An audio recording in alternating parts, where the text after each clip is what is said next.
Hello everyone, and welcome to this corner of stories that will leave you breathless.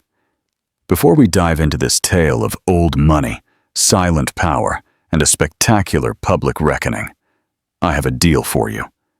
Subscribe now and hit that bell so you don't miss any of our epic narratives. Your support is the spark that ignites every one of our stories. Imagine this. The air in the grand ballroom of the Sterling Manor in Boston was so thick you could almost cut it. It reeked of an intoxicating mix of generational wealth and the suffocating sweetness of night-blooming jasmine, a cloying combination of old Boston money and newly minted falseness. From her vantage point near the balconies overlooking the Beacon Hill skyline, Dr. Anya Sterling watched the party's reflection in the immaculate glass. She saw the glittering chandeliers, the guests whispering in tailored suits and silk gowns, but most clearly, she saw her husband, Trent Sterling, enter the room with a woman who was not his wife. The woman, Chloe Vance, clung to his arm like a bejeweled leech, her laughter sharp and triumphant. And in that instant, Anya knew the carefully constructed castle of her life was about to crumble. This was no ordinary party. It was a battlefield, and she had just watched the enemy raise their flag. The legacy and the gilded cage. The Sterling family was not merely rich, they were a dynasty. Their name was etched into the foundations of banks, universities, and the Boston Symphony Orchestra. Their ancestral home, a sprawling stone manor in the heart of the distinguished Beacon Hill neighborhood, was more than a residence. It was a monument to their legacy, with manicured gardens, an oak-paneled library guarding first edition classics, and a ballroom that had hosted senators and governors. The estate was a kingdom. For the last decade, Anya Sterling had been its quiet, discreet queen. She hadn't been born into this world. Her background was one of modest means. Her parents were a university professor and a librarian. She met Trent Sterling in college, a whirlwind romance where she was swept away by his charm and the intoxicating allure of his world. She was intelligent, serene, and possessed a quiet grace that the family patriarch, Senator Harrison Sterling, found refreshing compared to the ambitious socialites his son usually dated. He had given his blessing, and Anya had dutifully assumed her role. She managed the manor with a silent efficiency often mistaken for meekness. She knew the name of every staff member, the favorite flower of every visiting dignitary, and the precise temperature at which Senator Sterling took his evening herbal tea. She was the silent engine that kept the Sterling Empire running flawlessly on the domestic front. While Trent handled the public aspects of Sterling Industries, closing deals and giving speeches, Anya ensured the home he returned to was a sanctuary of perfect order. But over the years, the gilded cage had begun to feel more like a prison. Trent's initial affection had cooled into a courteous, condescending indifference. He saw her not as a partner, but as a high-level domestic administrator. He took her loyalty for granted, mistaking her grace for weakness. Their conversations became transactional, revolving around schedules, events, and his father's needs.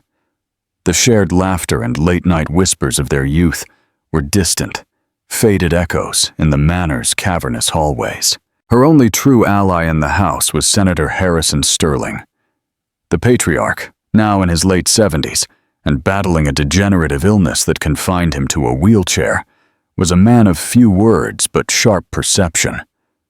He had built his empire from the ground up and possessed an unsettling ability to see through facades. He saw the way Trent's eyes avoided Anya when she spoke. He saw the weary sadness that sometimes settled in her expression when she thought no one was looking. Senator Sterling and Anya forged a deep, unspoken bond. She spent hours in the library with him, reading his favorite history books aloud, or simply sitting in comfortable silence while he worked on his memoirs. She attended to his needs, not out of obligation, but out of genuine affection and respect. She saw the brilliant, formidable man beneath the frail exterior, and he, in turn, saw the steel backbone beneath her savoir-faire. "You have more of the Sterling spirit than he does," Senator Sterling had once murmured, his voice thin but clear, gesturing vaguely toward Trent's study. "Blood is not everything, Anya. Character is." The words had been a balm to her bruised soul, but they hadn't changed the reality of her marriage. 2 years ago, Chloe Vance entered their lives. She was a marketing executive at a firm Sterling Industries had acquired. Ambitious, beautiful in a sharp, predatory way, and utterly brazen. The affair began as whispers, and then became an open secret. Soon, Trent stopped trying to hide it entirely.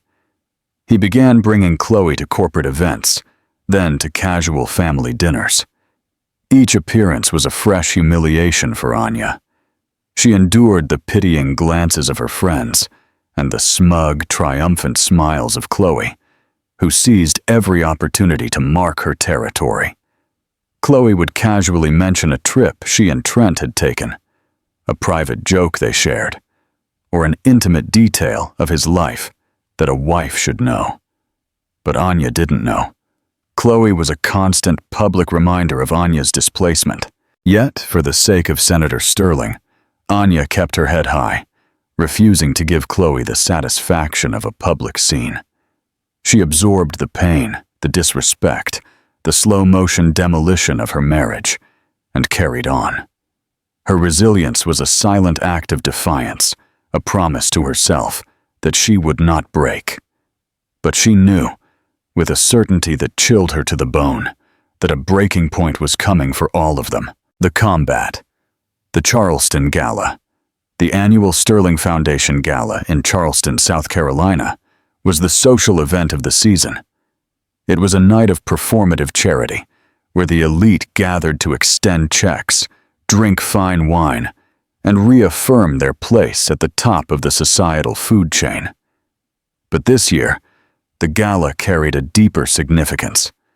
It was a double celebration, the 30th anniversary of the foundation, and more importantly, Senator Harrison Sterling's 80th birthday. Anya had overseen every detail with meticulous care, from the string quartet softly playing in the foyer to the towering floral arrangements of white orchids and hydrangeas, all a testament to sober elegance, a reflection of Senator Sterling's own tastes.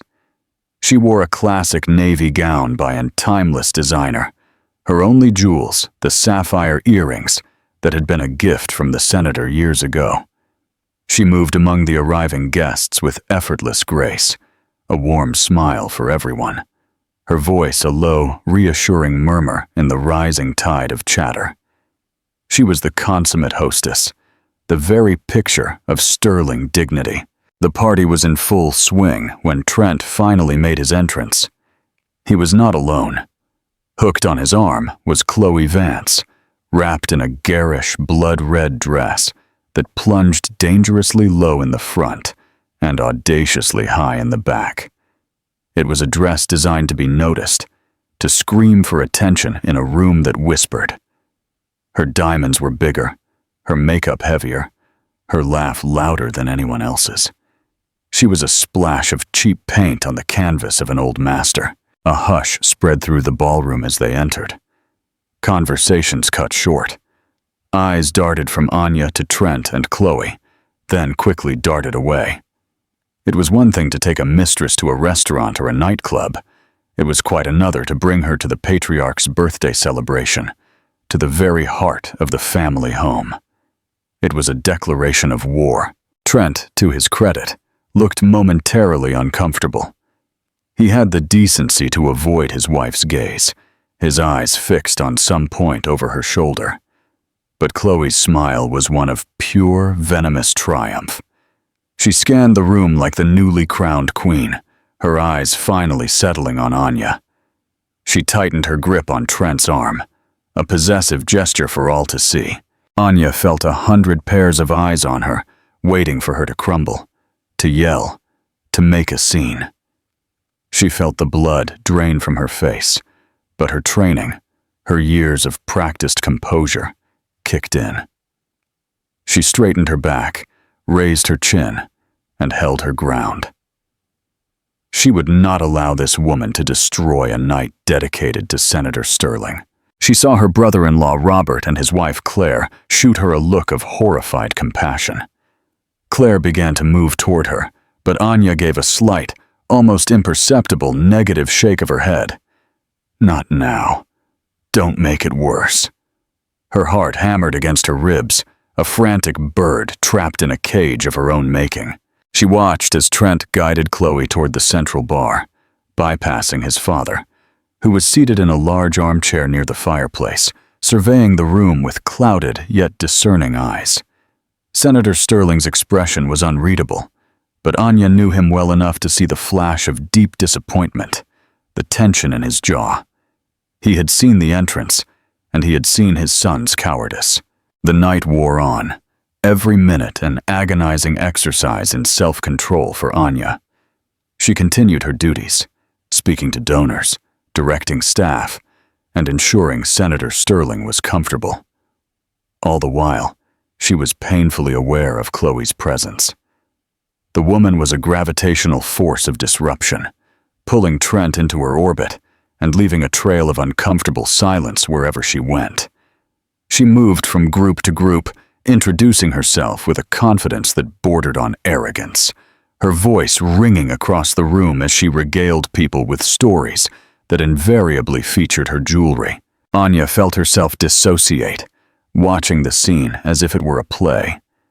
There was the dutiful wife, the cheating husband, the vulgar mistress, the observant patriarch. The script felt old, tired, and profoundly humiliating. She had played her part with quiet dignity for 2 long years. But tonight, the stage lights felt intolerably hot, the gaze of the audience unbearably heavy. Something had to give. The foundations of her carefully managed world were cracking, and she could hear the rumble of its impending collapse. The moment of ignition arrived, as it often does, from a trivial incident. Anya was standing by Senator Sterling's chair, quietly asking if he needed anything, when one of the younger waiters, a nervous boy named Leo, accidentally bumped into a guest while carrying a tray of champagne flutes. One of the glasses toppled, splashing a few drops of champagne onto the sleeve of Chloe's crimson dress. "Oh, I'm so sorry, ma'am," stammered Leo, his face flushed with mortification as he fumbled for a napkin. Chloe recoiled as if struck. "Watch where you're going, you clumsy oaf," she snapped, her voice sharp enough to cut through the ambient music and conversation. Several nearby guests turned to look. Anya stepped forward instinctively, her hostess instincts kicking in. "It's all right, Leo," she said softly, placing a reassuring hand on the young man's arm before turning to Chloe. "It was just a small accident. I'm sure it will dry without a stain." Her tone was polite, neutral, intended to placate. But Chloe wasn't interested in placation. She had been looking for a stage, a moment to assert her dominance over Anya. And this was it. She looked Anya up and down with a sneer of contempt, taking in the simple, elegant gown and the quiet authority with which she had spoken. "You'd know all about cleaning up messes, wouldn't you?" Chloe said, her voice dripping with condescension. She turned to Trent, who had just approached to see the commotion. She hooked her arm through his, gluing herself to him. "Seriously, Trent, why do you even keep her around? Paid staff is more useful." She paused, and her voice rose to a pitch that rang out in the silence. "Tell your little maidservant to fetch me another glass of champagne, and this time make sure she doesn't spill it." The word hung in the air, ugly and obscene. Maidservant. The entire ballroom seemed to go mute at once. The string quartet faltered. A violin squeaked in the sudden silence before ceasing altogether.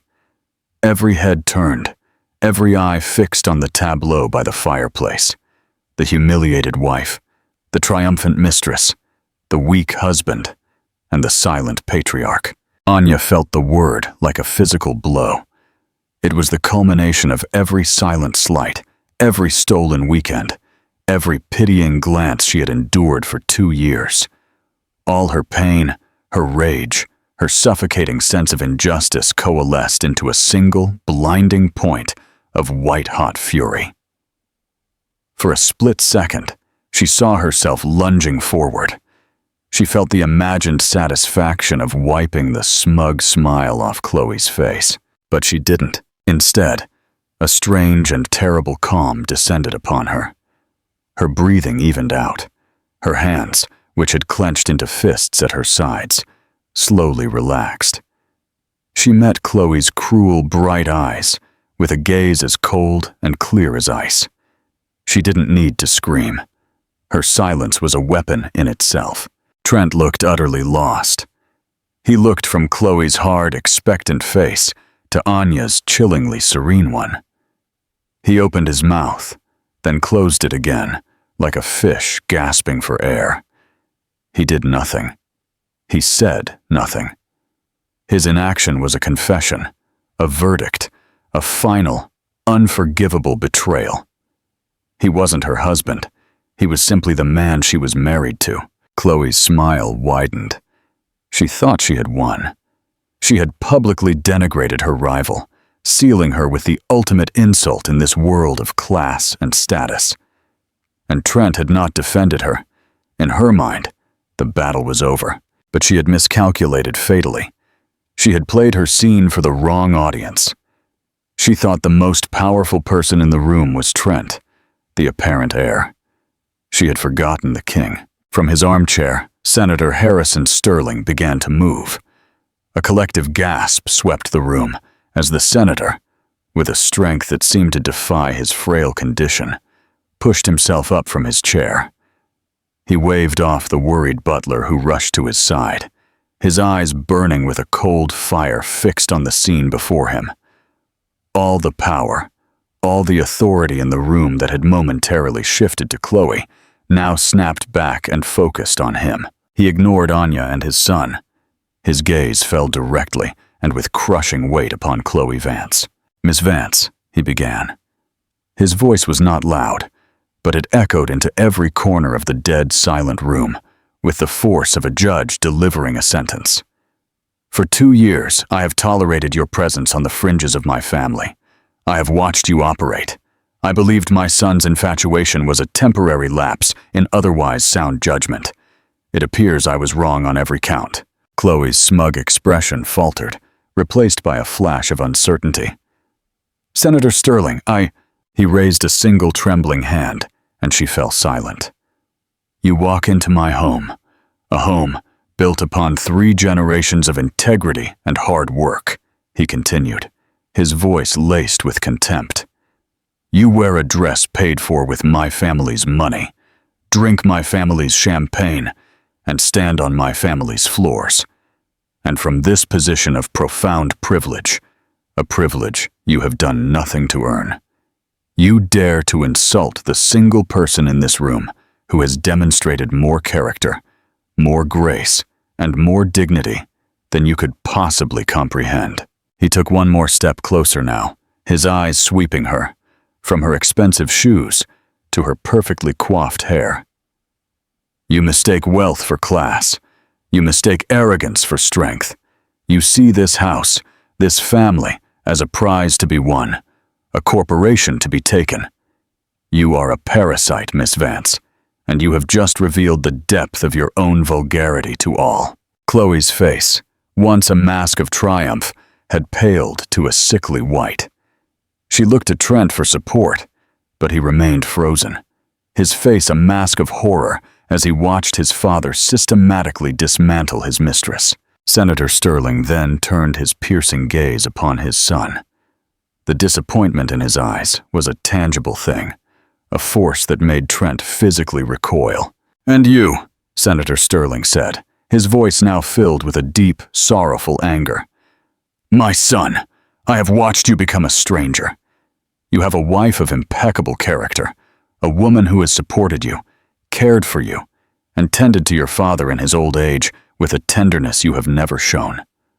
A woman who has endured your public humiliations with a stoicism that should have shamed you into being a better man." He gestured with his cane toward Anya, who stood still as a statue, tears silently tracing paths down her cheeks. "Look at her, Trent. Look at the woman you discarded for this." The disgust in his voice as he glanced at Chloe was absolute. "You have not only broken your vows to her," Senator Sterling declared, his voice rising in strength. "You have broken my trust. You have dishonored our name. You believe because you bear the Sterling name you are entitled to the Sterling fortune, this house, this legacy. You have never understood. The name is not a privilege.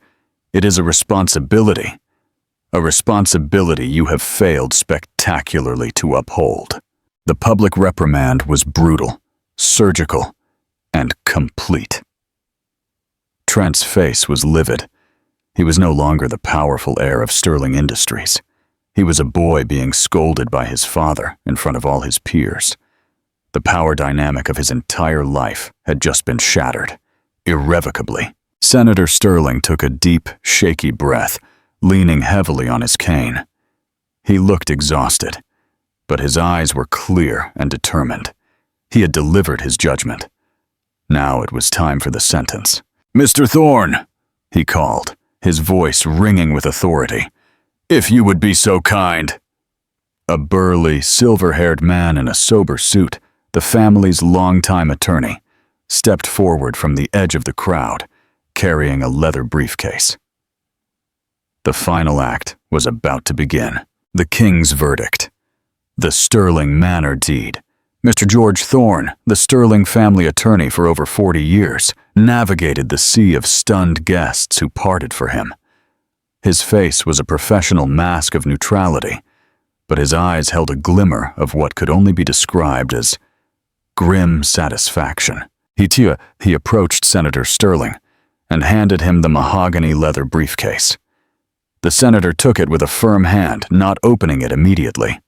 Instead, he surveyed the room, his gaze sweeping over the shocked faces of his friends, business partners, and relatives. He was not just a father reprimanding his son. He was a king holding court, ensuring his decree was witnessed by all. "This house," he began, his voice ringing with a quiet power that commanded absolute attention, "is more than bricks and mortar. It is the heart of our family. My grandfather laid the first stone with his own hands. My father filled these rooms with art and music. I filled them with my own children, hoping they would understand what this place represents: honor and vixie. It is a testament that what we build must outlast us." He paused, letting the weight of his words settle. His eyes met Trent's again, and they were no longer filled with anger, but a deep, sharp finality. "A legacy is not passed down by blood alone," Senator Sterling said, his voice clear and unyielding. "It must be earned. It must be respected. It must be nurtured. You, Trent, have treated this house as a hotel and its mistress as a concierge. You do not comprehend its value, and therefore you are no longer worthy of its stewardship." He then turned to Anya. The harshness in his expression softened, replaced by a look of profound paternal affection and deep respect. He beckoned her forward with a gentle nod. Anya moved as if in a dream, stepping forward until she stood directly in front of him. She looked at her hands, unable to meet his gaze, overwhelmed by the sudden, fierce defense of her honor. "Anya," Senator Sterling said, his voice now gentle, "look at me." Slowly she raised her head. His eyes were kind, and in their depths, she saw a validation she had starved for years. "For 10 years, he said, speaking to her, but ensuring everyone could hear. "You have been the true keeper of this family's soul. You have tended to this house not as an administrator, but as a guardian. You have cared for an old man with patience and love, You have endured betrayal with a strength I can only admire. You have shown loyalty, grace, and resilience in the face of profound disrespect. You, my dear, understand what it means to be a sterling far better than my own son ever has." He opened the leather briefcase. Inside, nestled on a bed of dark blue satin, was a thick document tied with a ribbon. He lifted it carefully. "The laws of man say what is mine I can pass to my son," Senator Sterling declared. "But the laws of decency and justice demand what is earned be given to the worthy." He held the document out to her. "This," his voice rang out with triumph, "is the deed to the Sterling Manor. Every square foot of this land, every stone of this mansion, every piece of furniture and art within its walls, I have spent the last 6 months working with Mr. Thorne to transfer the sole and unassailable ownership. It is all legally and irrevocably in your name with immediate effect." He placed the deed into Anya's trembling hands. "This house," Senator Harrison Sterling proclaimed, his voice booming through the astonished silence, "belongs to its true mistress." Anya looked down at the document. Her name, Anya Morgan Sterling, was written in bold, clear script. It was real. The weight of the paper in her hands was the weight of freedom, of justice, of a future she had never dared to imagine. The gilded cage was hers, and now she held the key. For a long moment, the only sound was the contained breath of over 100 people. Then the silence was broken. "No!" shrieked Chloe. Her voice, a raw and ugly sound. "That's impossible. It's his birthright. Trent, do something!" Trent was white as a sheet, his mouth agape. He looked from the deed in Anya's hands to his father's resolute face, his mind struggling to process the catastrophic shift that had just occurred.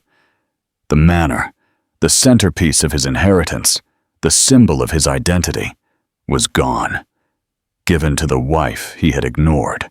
"Father, you can't," he stammered, his voice weak and pleading. "This is our home." "It was your home," Senator Sterling corrected him coldly.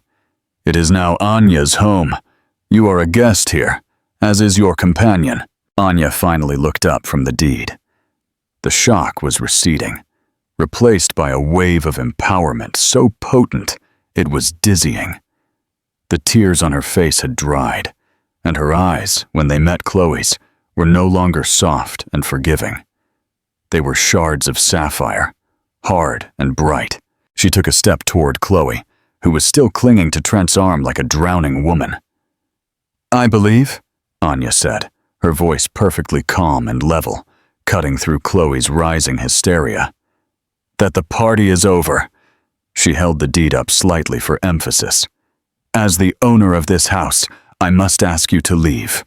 She paused for effect. "Now." Chloe stared at her, her face a contorted mask of disbelief and rage. "You can't do this, Trent!" But Trent was a broken man. He was looking at Anya as if seeing her for the first time, not as an accessory to his home, but as a woman who held all the power. Anya's gaze shifted to him. The years of pain, of silent suffering, were in her eyes, but so was unyielding finality. "You too, Trent," she said, her voice devoid of emotion. "You have dishonored me in my home for the last time. Pack your things. I will have the staff deliver your bags to the gatehouse. You have 1 hour. "Anya, please," he pleaded, taking a step toward her. "We can talk this through." "There is nothing left to talk about," she replied, turning her back on him. A gesture of dismissal more absolute than any argument. "Head of security, please escort Miss Vance and Mr. Sterling off the premises." 2 burly men in discreet dark suits materialized, moving with silent efficiency. One placed a firm hand on Chloe's arm. She tried to wriggle free. Her voice rose to a high-pitched shriek. "Get your hands off me! Trent, don't let them do this!" But Trent did not move. He simply stared at the life he had just lost. The security guard firmly guided the spluttering, furious Chloe toward the main entrance. The other guard stood patiently beside Trent. Defeated, Trent turned and began the long, humiliating walk out of his own home, followed by the guard. Guests parted to let them through, their faces a mixture of shock, pity, and a certain grim satisfaction. The drama was over, and a new order had been established. When the massive oak doors closed behind them, a scattering of applause broke out. Started by Trent's formidable aunt, who had always despised Chloe, soon the entire room was clapping. They were not just applauding the drama, they were applauding Anya. They recognized the silent strength she had shown for years, and the poetic justice they had just witnessed. Anya stood tall, the deed held firmly in her hand. She gave a small, grateful nod to Senator Sterling, who looked exhausted, but deeply contented. He had secured his legacy by placing it in the most capable hands. He hadn't lost a son. He had crowned a queen. Anya addressed her guests, a slow, genuine smile finally reaching her lips. "If you'll excuse me," she said, her voice clear and strong. "I have some domestic matters to attend to." Conclusion and call to action, CTAs. At its core, this is not just a story about a cheating husband or a scorned wife. It is a story about the true nature of value. Chloe and Trent saw value in money, status, and fleeting passion. But Senator Sterling and Anya understood that real value resides in character, loyalty, and quiet dignity. The Sterling Manor was not just a prize, it was a symbol, and it was finally entrusted to the person who appreciated what it represented. Anya's victory was not just gaining the house, it was the powerful affirmation that her silent strength was worth more than all of Trent's inherited privilege and Chloe's loud ambition. She proved that sometimes the most powerful person in the room is not the one who shouts the loudest, but the one who has patiently earned the right to speak the last word. Your opinion matters. Do you think Senator Sterling acted correctly in choosing character over his own lineage? What would you have done in Anya's place when you heard the word maidservant in the ballroom? Let us know your thoughts in the comments. If this story resonated and made you feel that poetic justice exists, please give this video a like and share it with someone who needs a reminder that silent strength always prevails. Don't forget to subscribe to the channel and turn on notifications so you don't miss our next story of valor and triumph. Until next time, the second battle, the resurgence of resentment. Part 5. The second battle, the Sterling legacy under siege. The new reign and the old enemy. The days following the gala were a whirlwind of decisive action. The story of what happened at Senator Sterling's 80th birthday spread through their social circles like wildfire, becoming an instant legend. The narrative was clear. The quiet, dignified wife had finally vanquished the vulgar mistress and the worthless husband, backed by the patriarch's unyielding judgment. Dr. Anya Sterling was no longer viewed with pity, but with newfound awe and respect. Her first priority was Senator Sterling. She moved his suite of rooms to the sunniest wing of the manor, overlooking the rose gardens he loved. She hired the best private nursing care to complement her own, ensuring he was never lacking comfort or company. His health seemed to rally with the resolution of his family crisis. A great weight had been lifted, and he spent his days quietly dictating his memoirs to a stenographer, with Anya by his side. Her second act was to file for divorce. Trent, humiliated and desperate, tried to contest it, tried to see her, sending endless texts and leaving tearful voicemails. He begged for a second chance, promising he would end things with Chloe, but he had made one terrible mistake, too many. Anya instructed her attorney, a shark recommended by Mr. Thorne, to ignore it all. The trust was broken beyond repair. The settlement was swift and brutal. Trent was left with the trust fund his grandfather had established for him, enough to live comfortably, but not opulently.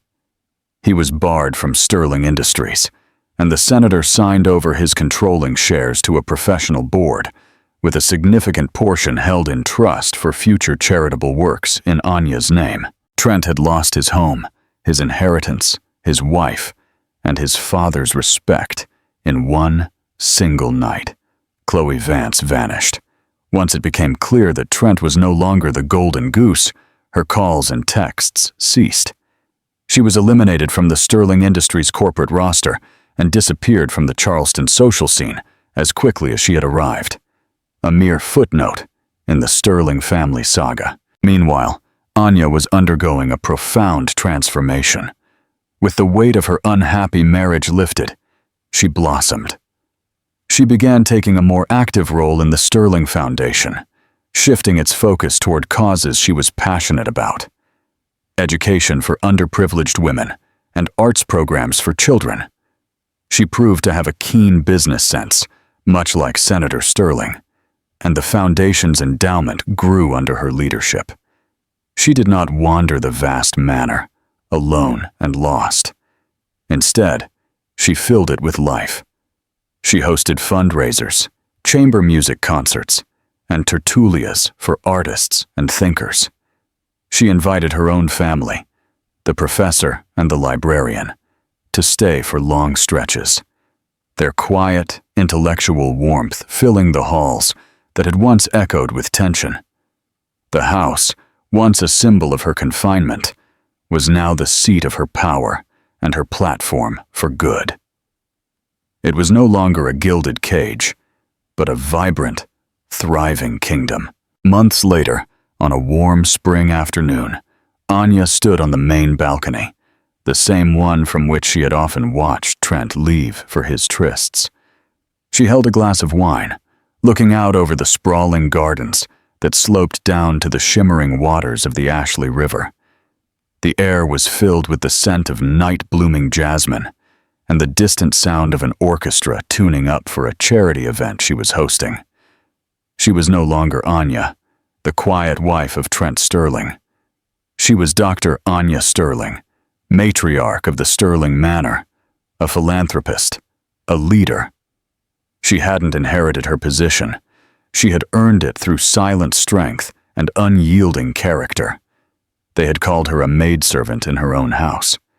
In response, fate and a wise old man had handed her the entire kingdom. And as she looked over her domain, she smiled. Finally, truly, she was home. The resurgence of resentment. A year passed. The seasons changed, painting the grounds of the Sterling estate with the vibrant greens of summer, the fiery hues of autumn, and the austere, elegant white of winter. Under Anya's stewardship, the manor was more alive than ever. It was no longer a silent museum of inherited wealth, but a center of purpose and culture. Senator Sterling, though physically weaker, remained mentally lucid. His days were spent in the sun-drenched library, Anya often reading to him, their bond the stable, unbreakable core of the new home. He watched her command her new life with a profound paternal pride. He had made the right choice. He had secured his legacy by betting on character over lineage, and his gamble had paid off. The ghosts of Trent and Chloe seemed to have faded. After the divorce was finalized, Trent was reported to have moved down to the coast, licking his wounds and living a quieter life on his now significantly reduced trust fund. Chloe had disappeared from the social pages entirely. For the first time in a decade, Anya felt a sense of peace, a belief that the past was finally behind her. But the past is never entirely gone. It is simply waiting for an opportunity to reassert itself. The opportunity arrived on a Tuesday morning in October, delivered by a courier. It was a thick, formal envelope bearing the letterhead of a prestigious Atlanta law firm she didn't recognize. Inside, nestled among pages of dense legal technicalities, was a petition filed in the Superior Court of South Carolina. The petitioner was Trent Sterling. The defendant was Anya Sterling. And the claim was that the transfer of the Sterling Manor property was null and void. Trent was suing her. Not only was he demanding a share of the asset, but he was demanding the whole thing. The grounds were as insidious as they were cruel. He alleged that at the time of the signing, his father, Senator Harrison Sterling, was suffering from diminished mental capacity and was a victim of undue influence by his then daughter-in-law. The petition painted a vile picture. It portrayed Anya not as a devoted caregiver, but as a cunning, manipulative gold digger who had taken advantage of an ill, vulnerable old man and systematically isolated him from his own son, poisoning his mind against his rightful heir to seize the family's greatest treasure for herself. Anya read the words, and the quiet, orderly world she had built began to shake. The fury that rose in her was cold and sharp. This was not the desperate pleading of the broken man who had been escorted out of her house. This was a calculated, venomous assault designed to destroy not only her ownership of the house, but her reputation, her character, and the very foundations of her new life. He was trying to rewrite history, casting himself as the victim and her as the villain. Her first call was to Mr. Thorne. The old attorney's voice was grim. "I feared this might happen, Anya. A cornered animal is dangerous. Trent has nothing to lose and a world to gain. His lawyers are sharks. This will be ugly." The ugliness began almost immediately. News of the lawsuit leaked to the press, and suddenly, the narrative that had once favored her began to splinter. Tabloid articles appeared with speculative headlines.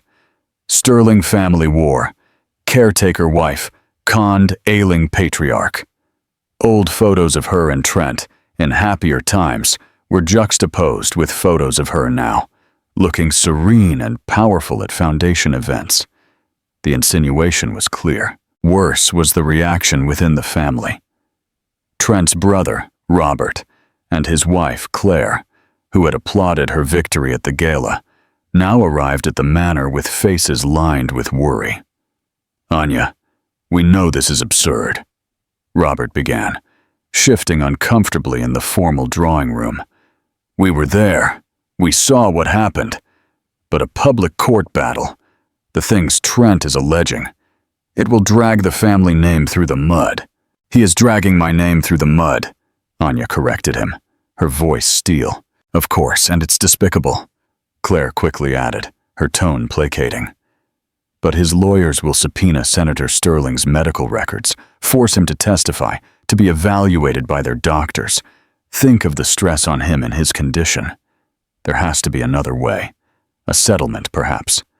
Give Trent a fraction of the value, enough to make him go away." Anya stared at them, a wave of profound disappointment washing over her.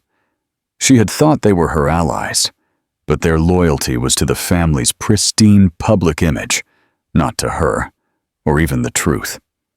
They saw her not as the injured party, but as an obstacle to a quiet, clean resolution. They wanted her to pay the man who had mistreated and humiliated her for years simply to avoid a scandal. "No," Anya said, the word final and absolute. "There will be no settlement. I will not pay my abuser a single dollar for the privilege of being defamed by him. Your father knew exactly what he was doing, and his wishes were perfectly clear. I will not allow Trent to profane his father's legacy and my honor just to avoid some bad press." Robert and Claire exchanged a frustrated look. "Anya, be reasonable." "I am being reasonable," she interrupted, standing to signal the end of the conversation. "I am defending the truth. Trent started this war. I intend to finish it." After they left, the vast house felt silent and imposing once more. The battle she thought she had won a year ago turned out to be only the opening salvo.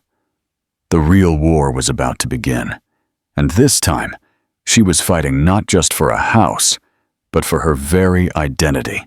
She walked to the library where Senator Sterling dozed in his wheelchair, a book open on his lap. She watched the gentle rise and fall of his chest and felt a surge of protective resolve. Trent wanted a fight. He had forgotten who he was dealing with. He remembered the quiet, submissive wife. He was about to be reintroduced to the woman who now owned his world. Black pawn. The ultimate proof and the checkmate. The legal battle began in earnest, a grueling process of depositions and discovery motions. Trent's lawyers were relentless. They subpoenaed years of financial records, household staff rosters, and private emails, searching for any scrap of evidence they could twist to fit their narrative. The centerpiece of their strategy was the deposition of Anya herself. They sat across from one another in a sterile, wood-paneled conference room in Atlanta. Trent was there, looking thinner, harder, his eyes filled with a resentful fire. He avoided looking directly at her, whispering to his lead attorney, a predatory-looking man named Mark Torres. For 6 hours, Torres interrogated Anya. He was condescending, invasive, and deeply personal. He brought up her modest background, insinuating she had married Trent for money. He questioned every large purchase she had made, every trip she had taken. He twisted her stewardship of the home into a campaign to control every aspect of Senator Sterling's life. "Isn't it true, Dr. Sterling," Torres sneered at one point, "that you systematically fired staff loyal to Mr. Trent Sterling and replaced them with people loyal only to you?" "I replaced staff who were incompetent or disrespectful," Anya calmly countered, her hands folded on the table. "My loyalty was to the proper functioning of the home and the welfare of my father-in-law, who was the owner of the house." "Your father-in-law, whom you admit was gravely ill," Torres jabbed. "So ill, in fact, that he was easy to confuse, easy to manipulate. My father-in-law was physically frail, but his mind was and is as sharp as a razor," she said, her voice like ice. "A fact you will soon discover." Throughout the ordeal, Anya remained unyielding. The woman who once flinched at a harsh word now met every attack with poise and precision. She answered every question with the simple, unvarnished truth. Her composure clearly unnerved Trent and frustrated his attorney. They had expected her to crumble, to become emotional and contradictory. They had utterly underestimated her. Following the deposition, Anya met with Mr. Thorne. "They have nothing, Anya," the attorney assured her. "It's all insinuation. But their entire case rests on convincing a judge that Senator Sterling's mind was failing. They will push for a court-ordered competency hearing. It will be a circus." "They won't get the chance," Anya said, a look of quiet determination in her eyes. "Senator Sterling and I prepared for this. Trent thinks his father is his pawn. He forgot he was always the best player in the game." A week later, Anya instructed Thorne to make an offer to opposing counsel. It wasn't a settlement. It was an invitation. She invited Trent, Robert, and their respective attorneys to a private meeting at the Sterling Manor. The purpose, she stated, was to present new evidence that would void their lawsuit. Curiosity and arrogance led them to accept. They arrived the following afternoon, convening in the great library, the very heart of Senator Sterling's domain. Senator Sterling himself was not present. Anya had insisted he not be subjected to the stress. Trent walked into the room with a swagger, assuming the invitation was a sign of weakness, a prelude to a settlement offer. Robert and Claire looked simply anxious, hoping to mediate an end to the family's public humiliation. "Thank you all for coming," Anya began, standing before the large mahogany desk. "You have put my character, and more gravely, Senator Sterling's cognitive state, on trial. You have accused me of manipulating a frail old man.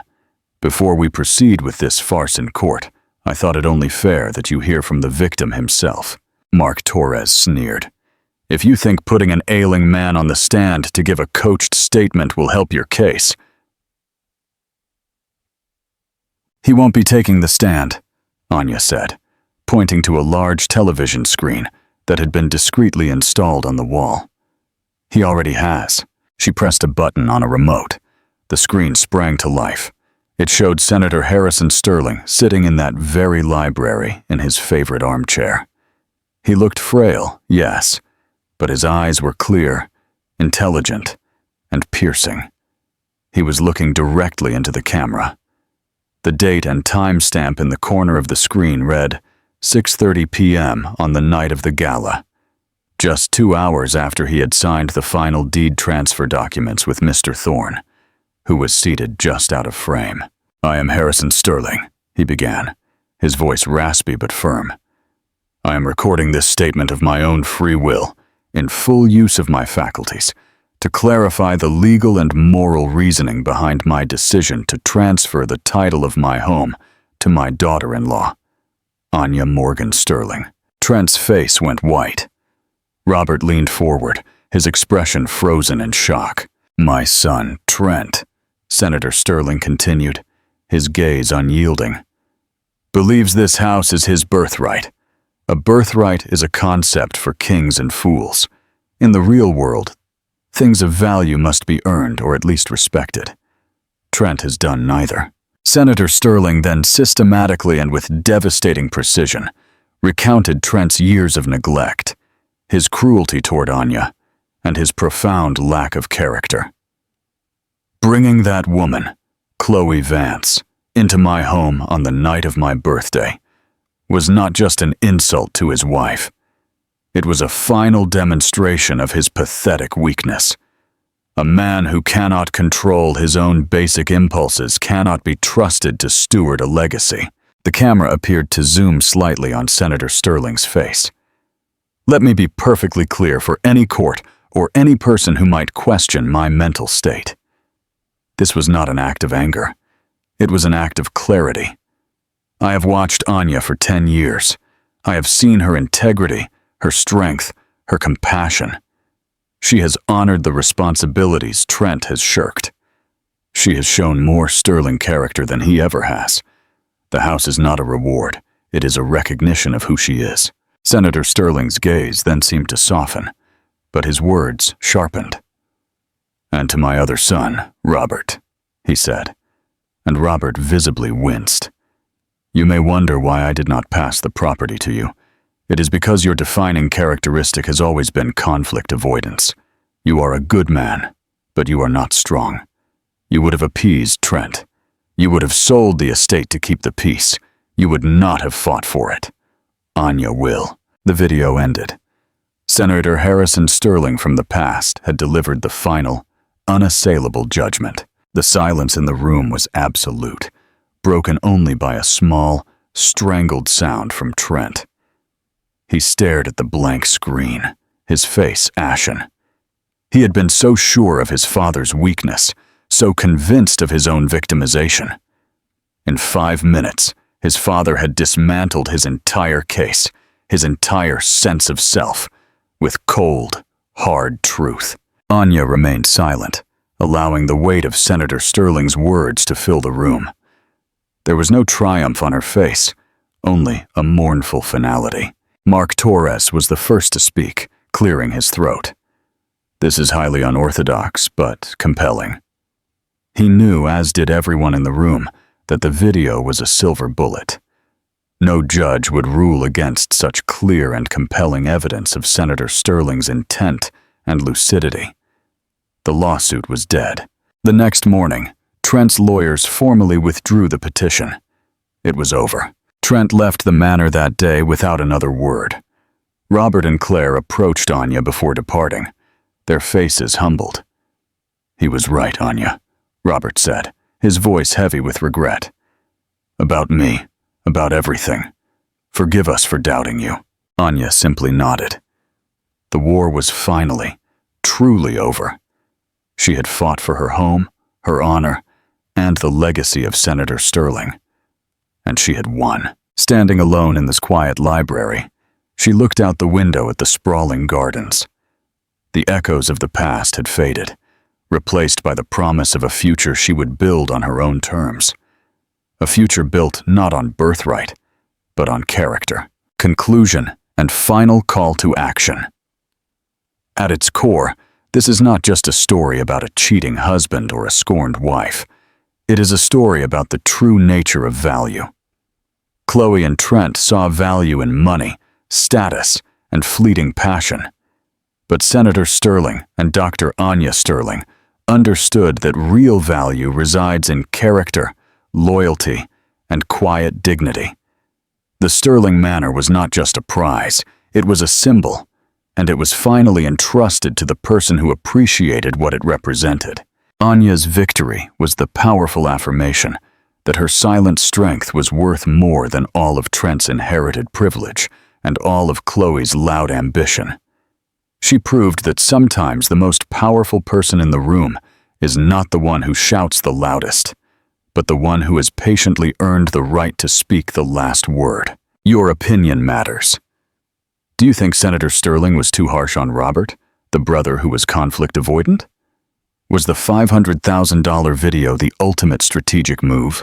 Let us know your opinions in the comments. If this story resonated and made you feel that poetic justice exists, please give this video a like and share it with someone who needs a reminder that silent strength always prevails. Don't forget to subscribe to the channel and turn on notifications so you don't miss our next story of valor and triumph. Until next time.